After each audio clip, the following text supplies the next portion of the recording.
Mood swing ওয়েদারের সাথে welcome to my July story day 16। সকালে যখন বাড়ি থেকে বেরোই তখন দেখি বৃষ্টি হচ্ছে, আবার এদিকে হাবড়ায় পৌঁছে দেখি একেবারে খড়খড়ে ওয়েদার। এদিকে এতটাই গরম যে রীতিমতো ঘাম হচ্ছে। তারপর কাজে এসে খানিকক্ষণ কাজবাজ করে লাঞ্চের টাইম হলো। আর আজকে লাঞ্চে আমার ফেভারিট ডিশ ছিল, সেটা হলো লোটে মাছের ঝুড়ি। আমি তো লোটে মাছ খেতে ভীষণ ভালোবাসি।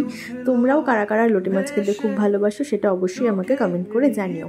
তারপর আরও খানিকক্ষণ কাজবাজ করেছি। আর সন্ধেবেলা এই একটা বাচ্চা এসেছিল, ও ভীষণ কিউট দেখতে আর ভীষণ ভালোভাবে কথা বলে। মানে ওর যে এত ছোট বয়স আর ও যে এত কথা বলতে পারে সেটা ওকে দেখে মনেই হয় না। দেখো মুখটা কত মাসুম, তাই না?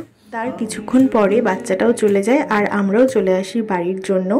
আর তারপর বাড়িতে এসে ডিনার কমপ্লিট করে আজকে আরও একটা ফেভারিট খাবার খেয়েছি, সেটা হচ্ছে রসমালাই।